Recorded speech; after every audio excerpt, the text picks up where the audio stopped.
everyone, and welcome to the Self-Reg Show. I'm Susan Hopkins. I'm the Executive Director of the MEHRIT Centre, the organization that is bringing this podcast to you.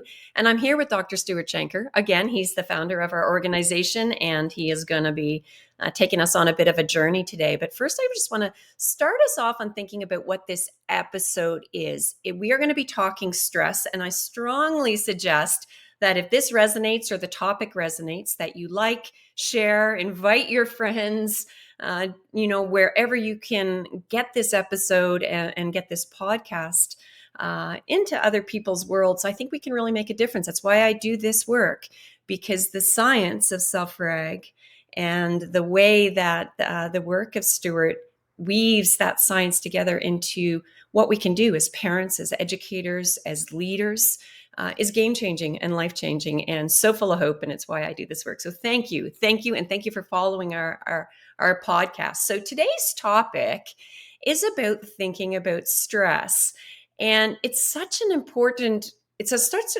starting place for us as we really kind of begin to think about, all right, what is this brain-body science? What is this whole area of bursting work mean for how we parent, what our kids' well-being, ourselves, our neighbors, the crazy things we're dealing with in our world, the things that matter to us most. And you hear the word stress absolutely everywhere. I mean, Google stress.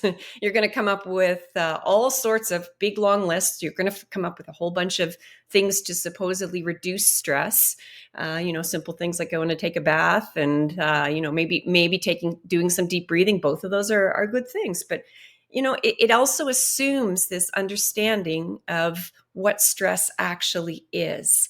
And I'm going to ask Stuart to take us through a deeper understanding of this. But I want to give you an example from my life, which Stuart asked me to start with an example. He didn't know where I was going to go today. And trust me, I have a teenager. I could have started with examples there. I certainly could have started with the examples. We're filming this. You'll be seeing it a month later, but we're filming this the week, November 10th. So you can imagine, for those of us in North America, not just our American friends, but us up here in Canada, this has been, there's a lot going on in the world this week. And, we're worried about, others and other countries and the state of the world and the economy. And, these are all things that we think about when we think of stress. But I chose an unusual example because usually I tell a story about people or myself or parenting or whatever. And I'm going to show you a source of stress and joy for me. Okay. And it is this. And I have red fingernails, and I will explain why later. So I'm going to get a nice close up. It is the French version of Stuart's book, Self-Reg, which is his parenting book, released in 2016 in English, but it's still being released in different places around the world. I don't know how many different languages we're up to. It's 12 or 13. But we hear constantly about how this book was a game changer, not just for parents. There's educators and schools and early childhood folks and people in healthcare are all using this book because it allows you to access some of the science, this very science that is beneath self-reg, but to begin to think about it and how it might apply to looking at children and teens and ourselves in really hopeful ways, but also practical. So the reason I'm including it as a stress for me is Stuart doesn't even have a copy yet. I literally got it 2 days ago. And so I run the MEHRIT Centre, and I strongly suggest, if you haven't found us, go check us out, self-reg.ca.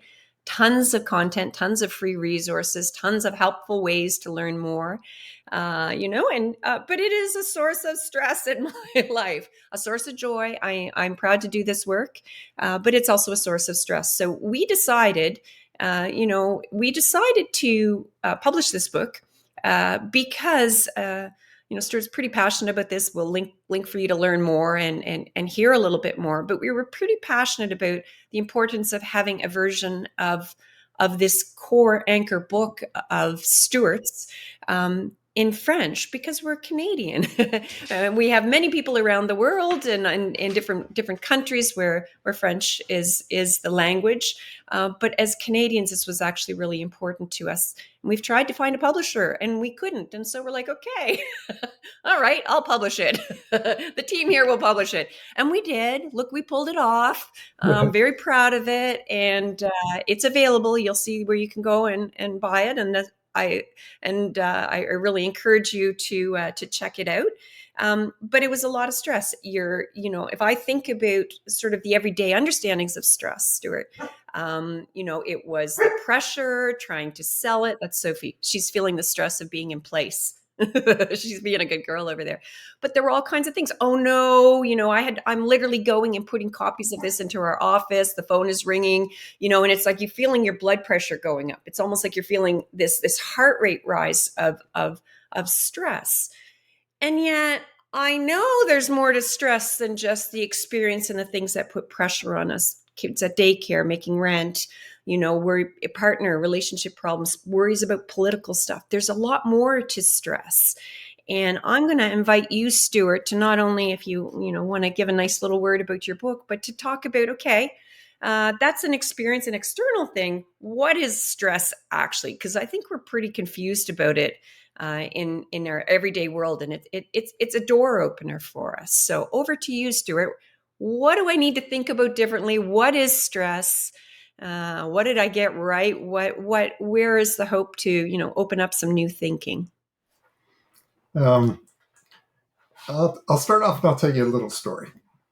So when I was working on my doctorate, I was working on the science of stress that was really initiated by Walter Bradford Cannon. And he took the term stress. I don't know if you know this, but he took it from aeroengineering and construction. He was looking at um, the original use of the term, um, the idea that concrete could develop cracks from the stresses that it was exposed to, the stress of wind or the stress of weather, rain. And likewise, the stress of cracks in an airplane wing from the pressures of the wind. And I was very interested in my postdoc work on how this idea was adopted and adapted in medical thinking, in biology in general. So I was doing all this work, and I came to Canada in, I don't remember now, 86, I think, or 84. And one of the first things I was asked to do was write about stress. And so I wrote this, what I thought was a really great piece about what Cannon, how Cannon had developed the concept and some of the origins of this that go way, way back.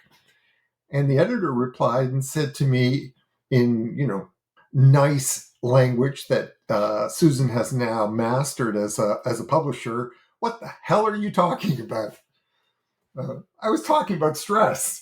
And so she said to me, "But, nowhere do you talk about the stress of money or the stress of time." And so I realized I had to do a little bit of catch up. So one of the very first things I published on stress was about a study that Stanley Greenspan did with Steve Porges and Georgia DeGangi. And I don't remember the exact date, but it was around 1989, 1990 in there. And it was a fascinating study. And what they were looking at was the effect of reducing stress on premature babies. And what they reported, and to me, this was really one of the great discoveries at the end of the century. What they reported was that by reducing the stresses on these premature babies, all of their health measures, their growth, their weight, their heart, they all improved dramatically. And there was this direct correlation between their stress level and their health, their overall health. In fact, they left hospital around twice as early as premature babies that did not have this stress reduced environment. And it was very interesting how they reduce the stresses. Now, for me, coming from Oxford, this was clear. I mean, this was straightforward, but people had a lot of trouble understanding it. What they wanted to know was, um, how can this be a stress? Sorry, I'm getting beeped by my son. How can this be a stress? What do you mean by stress? And so I said to Susan, I thought it would be a really good idea for us to do a podcast on what exactly do all stresses have in common? Why do we call them stress? What is a stress? Now, the scientific definition is this: a stress is any stimulus that requires the brain to burn energy for some function in order to maintain homeostasis.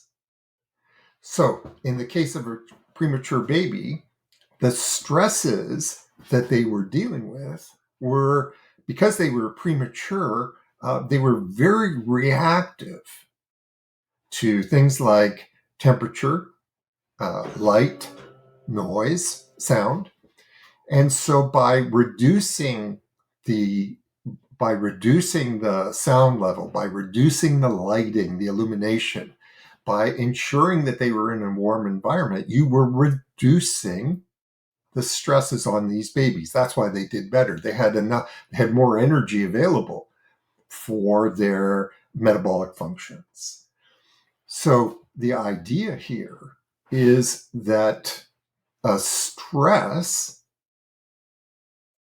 is a function of life. We are constantly bathed in stress. And that means we are constantly burning energy, glucose, to maintain homeostasis. So I thought that would be a pretty good starting point, Susan, for you and me today. I love it. And you'll have to thank Sasha for pinging your phone right in the middle of it, because it gave me a great example. That is, and that's actually, I mean, we're not going to get into how marketers use the science of Yeah. stress, but that was a stressor, right? That was a stimulus that caused it caused some kind of a reaction. I'm not then the brain body scientist that you are, but it was definitely an example, and really interesting to think about different perspectives, because there's you and me, right? I had a response trying to figure out if it was me. There was your response, which is always very very chill, which is lovely. But we have our producer Adam, who is on the other end of this, making it all happen. His level of stress would be thinking about other things, right? So really kind of interesting to use as an example of stress. Yeah. And I pulled a few things. I know some of you are listening to this on audio and not seeing the video, but you happened to go back. I never know where you're going to go, which is half of the fun of it. But you went back to the original understanding of canon. And so I'm going to hold something up for you here. It is a Yeah. carving that I was, yeah, it's a carving of it's actually a dancing bear. It's a dancing polar bear. And I got it. It was a gift that someone gave me when I was up in Nunavut a couple of years ago, and doing a workshop, a Self-Reg workshop. And I love it. It's meaningful to me. There's so many things, about just the intention of how it was gifted, but I love how cold it feels, and it's very special to me. And I think you can see from the leg uh, that it is, for those of you listening on audio, it's glued together and not very well. I plan to fix that up, but it had a topple, thanks to my dog Sophie, who was chasing a ball, and it fell. And so, I mean, it's kind of a neat example when we think about what stress is sort of in the physical world, and it didn't just fall and absorb the weight, it actually broke off a piece of it. So when we think about stress in people is a very different thing, which is really important. We're not trying to think about this just the physical metaphor of it, but thinking about it in us. It's like, what can we absorb and respond to? It's like that stretch don't tear kind of idea of stress. Am I onto something there? Yeah, absolutely. So we have okay, so Okay. well, we have to explain this then, because what we're trying to do today in this podcast is everybody who's listening uh, has an incredible amount of stress in their life, and what we want to know, where we want to end up, is what we do about it. But first, we have to understand what it is, Yeah. and um, okay, our starting point then is every time there's a stress, um, then I have to burn a little bit of energy in order to keep some system in balance. The example that Cannon gave is as good as any. Cold weather, according to Cannon, is a stress. It's a physical stress. And when our brain is designed that it wants to keep everything nice and toasty at around 37 degrees. So if you're American, 98.6, roughly speaking. So it doesn't like being cold. And if it has a different receptors that tell it when its body temperature is dropping. And so it wants to bring that body temperature back up to 98.6 or 37 degrees. And what it does is it triggers various physiological reactions, like your teeth chattering or shivering. And really, what these are doing is these are little muscular reactions, contractions, which release heat as a byproduct. And of course, we all know that using a muscle burns energy, even if the muscles you're using are the muscles in your face, the muscles around your jaw. So there's a great example of what it means when we say a stress is something that triggers in us a reaction that burns energy to keep a system working in its balanced state. We have dozens and dozens of these systems, all of them trying to stay in balance, whatever the stress, whether it's a like in Cannon's example, it's an environmental one, it's a sound one, or the examples that Susan was giving. Those are stresses too. The emotional stress, the social stress, all of these burn energy. Now I want to explain something really interesting. This is a recent discovery. So I said to you a couple of minutes ago, we're bathed in stress. A baby is bathed in stress from the moment they're born. They actually have a lot of stress in utero, but it's less, it's more muted. But the second that baby comes into the world, they are blasted with stress. In fact, probably the single biggest stress on a newborn is light. They've come from a dark environment, and light is, of course, photons. These are energy waves that are washing over the baby. The baby has to somehow absorb all this energy and stay in that sort of balanced energy state. Energy is another homeostatic system.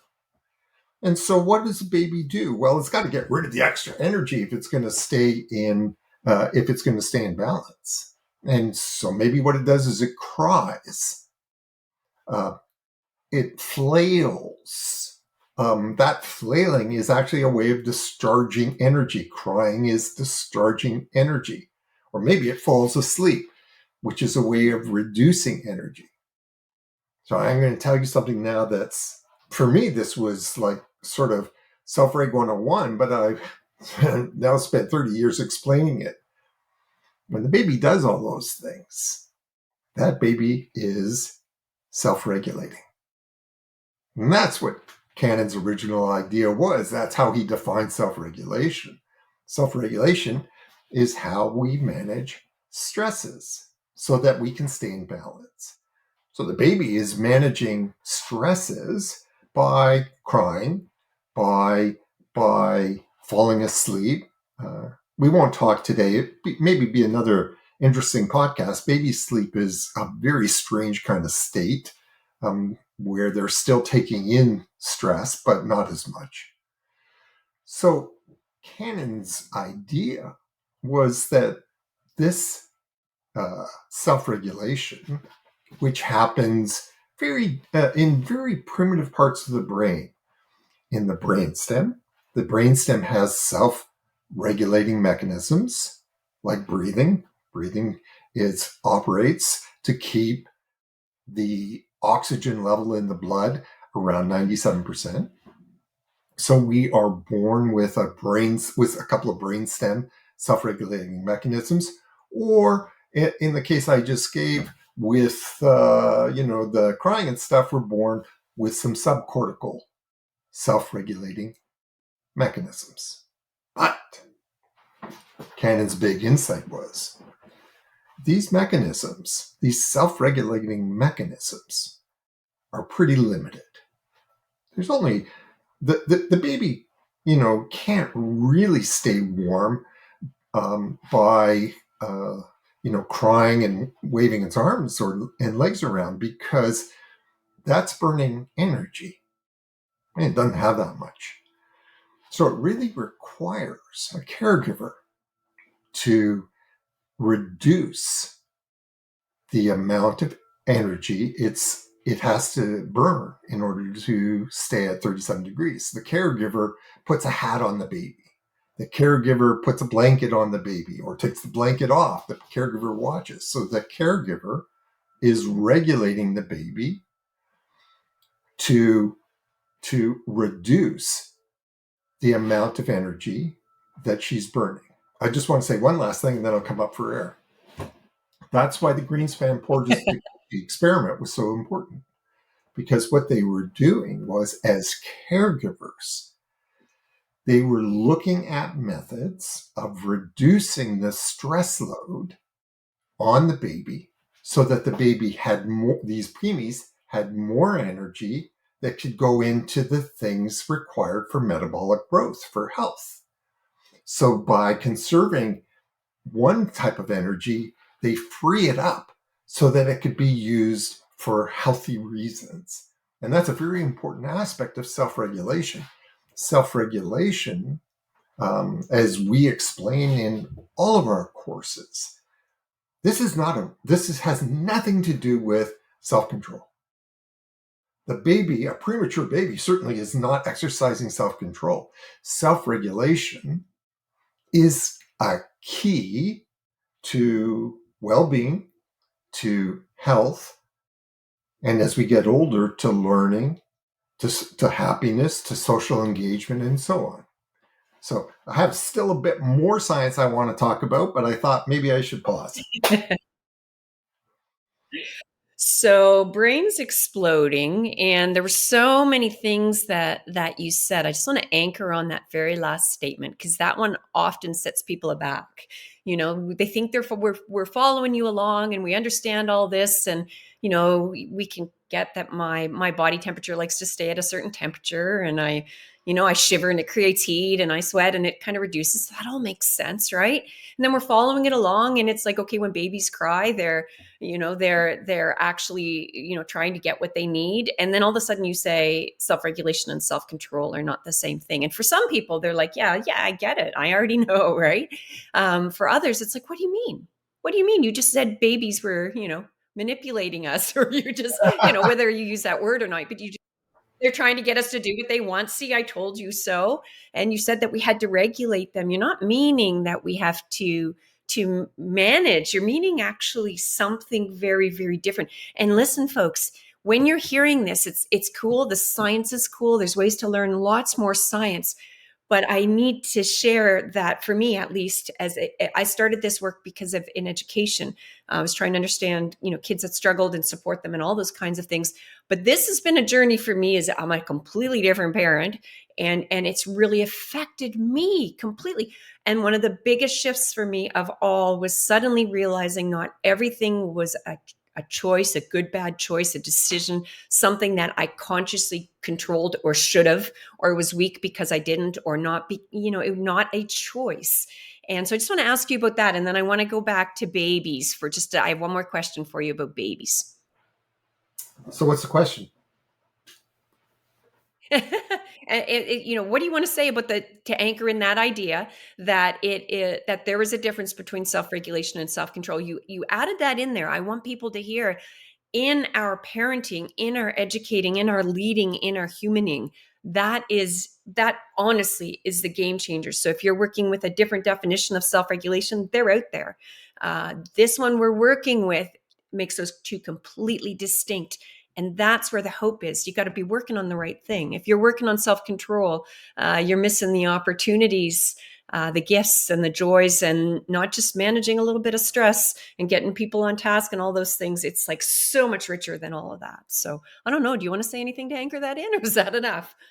Yeah, I want to be a little careful today because, um, uh, down the road, we're going to have to talk about why we get confused about, what our child's behavior is all about. And we think we have to teach them to control their impulses. Um, and one of our goals in self-reg is to learn how, when, and why impulses are actually stress behaviors. They are the result of excessive stress. But my thinking for today was, to get to that point, we have to have a clearer understanding of what stress actually is. You can't understand what a stress behavior is until you understand what a stress is. And what we're saying then, when we talk about stress behaviors, is that the child has gone into a very low energy, high tension state. And their behaviors are actually ways of trying to get out of that state. And what we want to do in self-reg is not punish those behaviors, not try to control those behaviors, but rather understand what they're telling us. And what they're telling us is that for some reason, that child is burning way too much energy. And we want to figure out what that is. And as the child gets older, we want them to learn how to do it for themselves. So the starting point really for today was understanding something really cool that's going on in the brain. But you said you had another question about babies. Give me some examples. Yeah, I'm curious. So, as we think about stressors and we're beginning to think of different examples, you talked about light for babies, and I have my sunglasses here, which and I when I think about stressors and something, that one often comes to mind for me. Bright lights are always a bit of a stressor. What are some of the other stressors on babies? So some of the things we might think we know. What are some of the unexpected stressors on an infant or even a toddler or a young child that our audience could think about? Well, that gives me an excuse for doing my next little bit of science. Um, Okay. One of the big stressors on a baby, maybe the biggest, is feeling that they're alone. They have a special kind of cry, which is called a distress vocalization. And it's triggered um, even before they know that you're mommy or daddy. Even before, this is something that even very young babies can make. These distress vocalizations, they're triggered by a system very deep in the brain. And if you're a science nerd like me, it's triggered by neurons in the dorsal raphe nucleus. This is really, really ancient part of the brain, really deep in the midbrain. Nature didn't want that baby to be alone. And when the baby feels alone, it is feeling alone is a huge feeling that you are alone is a huge stress on a baby. And so this distress vocalization was nature's way of making the caregiver come running. And there's all kinds of real neat things about distress vocalizations. When the baby makes them, of course, the vocalization itself is burning a lot of energy. The baby's temperature, body temperature, drops at this moment of the vocalization. And what's fascinating is so does the caregivers. The caregiver's body temperature drops when the baby makes these distress vocalizations. And when we bring them back together, baby and mom or baby and dad, the baby's body temperature comes up. And so does the parents, or so does the caregivers. It comes back up. So this is yet another sign of how nature intended us to be in a dyad. That we need that regulating source. Now, I do want to do one last little bit of science, because this is another recent discovery. Okay, so what we're looking at is what in the world is stress? And so we've got a definition. Stress is something that burns energy to keep some system running smoothly. Maybe it's your heart, maybe that's a system, or it's digestion, or it's body temperature. Okay. Now, where does the energy come from? That's a really important question. Where does the baby get this energy?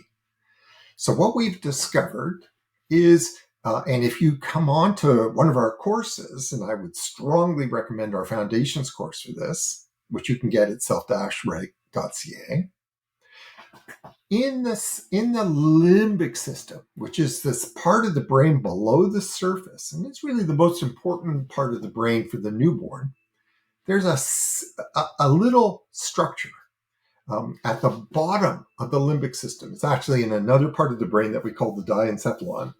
This little system is called the hypothalamus. The hypothalamus is our master control system, so it triggers all kinds of reactions of when our energy goes too low. In the hypothalamus, there is a little group of neurons, brain cells.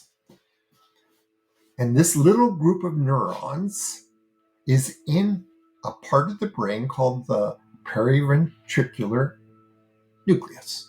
A nucleus is just a group of neurons.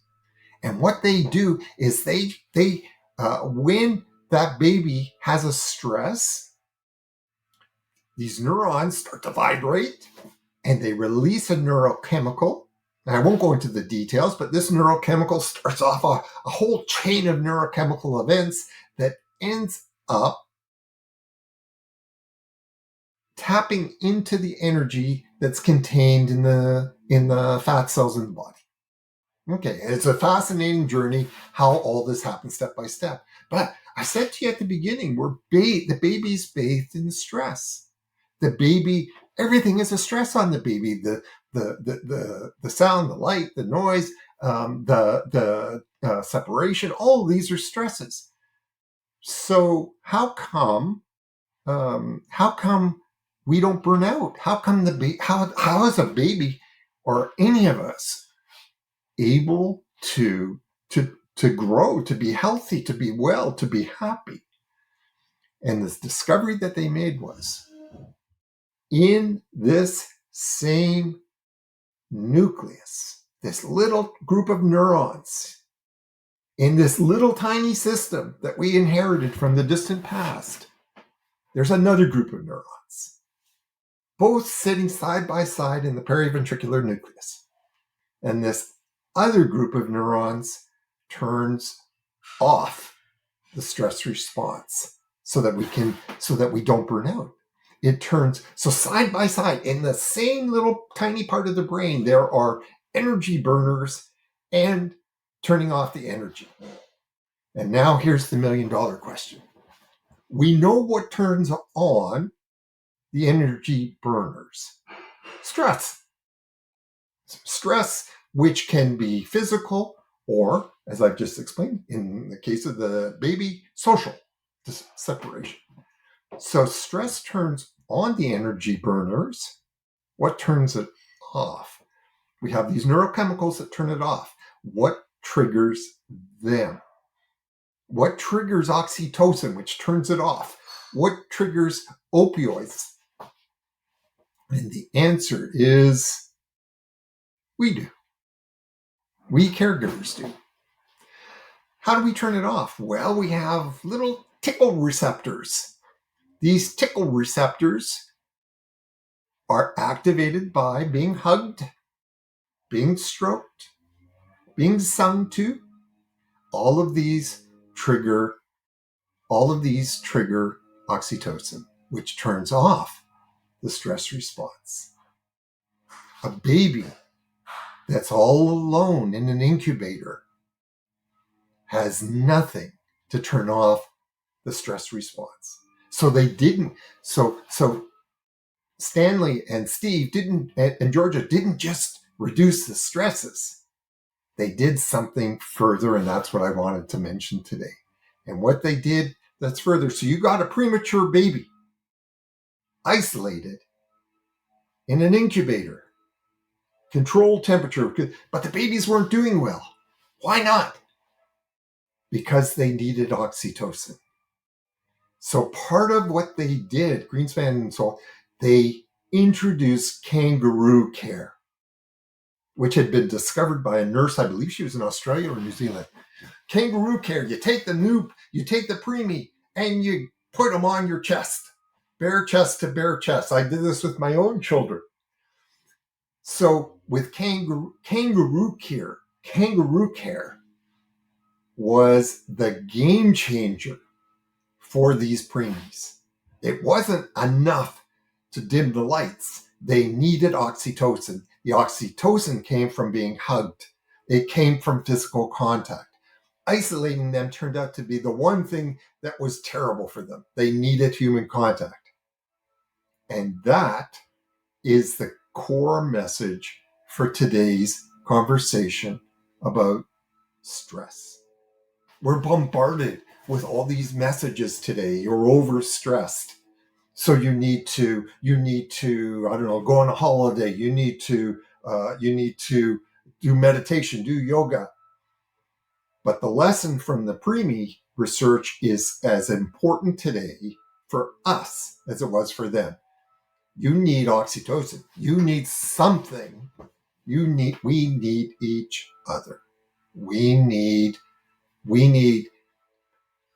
close, meaningful relationships in our life to trigger the oxytocin when we most need it, when we're overstressed. That's why I used to hear when I was first married, my wife would say to me, she'd get upset, she'd be overstressed, and I'm going to explain to her, you don't need to feel that way. And she would respond, no, I don't need that. I just need you to hug me. That's today's message. That's why we study stress at this sort of neurobiological level, so that we can figure out what the hell do we do when we're all feeling this way. What an important episode. I have just a few comments and one short story to share, and then we'll let you have the final word, as always, Stuart. So, a couple of things that I took away from today was really beginning to think about stress differently. Not just in terms of like recognizing it. You talked about it as a stimulus, but recognizing it as necessary and just part of being a human being, and very, very connected to energy. I love the message that we're thinking about all of these different stressors.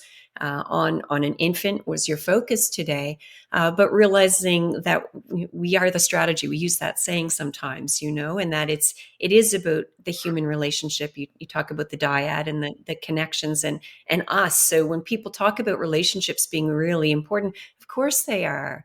Of course they are. And we've been talking about it for decades, but this science begins to open it up in new ways and gives us some of the tools to recognize when that connection is there and when it isn't, and that it's a two-way street. can't lend calm if we aren't calm, right? And so thinking about that as adults. But I also want to make sure that for those of you out there listening, if you're looking back in time and thinking about when your child was an infant and you weren't doing all these things, or maybe you tried, cry it out or whatever the sorts of things you did. Hey, I didn't get it all right at all. I was a very overstressed parent when my daughter was colicky, whatever that is, and quite isolated myself. So it's not about that. It's about understandings, and it's not just about infants. So if you're an educator and you're thinking, yeah, but their first 3 years of life, yeah, but you've got them in the fourth year, and it's like there is no time that self-reg and that trajectories can't change, and that this understanding can influence us. There are definitely windows that matter, and the early years for sure, that sort of preteen and early teen for sure, but it's right across the lifespan. And I thought about your example in the beginning about being cold and shivering, and that sort of classic idea. And all my head could go to, and I'm sure there are others out there, was thinking of, yeah, so why don't kids put on their coats when they're 6 or 7, and why don't they when they're teenagers, when it feels like it's like a compliance thing, right? And really realizing, and not just, there's a lot of science behind that, which I think Stuart will eventually get us into, but noticing my judgment in that particular moment of, oh, just remember, put your coat on, right? That is actually a stress response in me. That is something that is part of self-reg, is beginning to notice ourselves in the equation, not with judgment, with those soft eyes, and beginning to think about the why and why now. And because this is not about what anybody else should have, could have done. We can influence, and maybe our sphere of influence is big. Maybe it's me, one person. But it's about each of us beginning to think about this science, how it can apply to our life, how we can harness it, for the best, to help the others as we care about our kids, our students, ourselves, as part of the journey. So I'm just going to say that I had one little neat story about how self-reg and thinking about stressors really helped me as a parent. But I just want to see if you want to say anything about that before I go to my Well, story, Stuart. that was good. So last year, there's a whole lot of things. Lots of kids, lots of teenagers are, have been affected. Lots of us have been affected, not just by COVID, by the things in the world in the last year. Some of them are ongoing, and some of the things I had done as a parent all along. They weren't working anymore in different kind of ways, and for obvious reasons. You've got a kid that has become a teenager, and so on.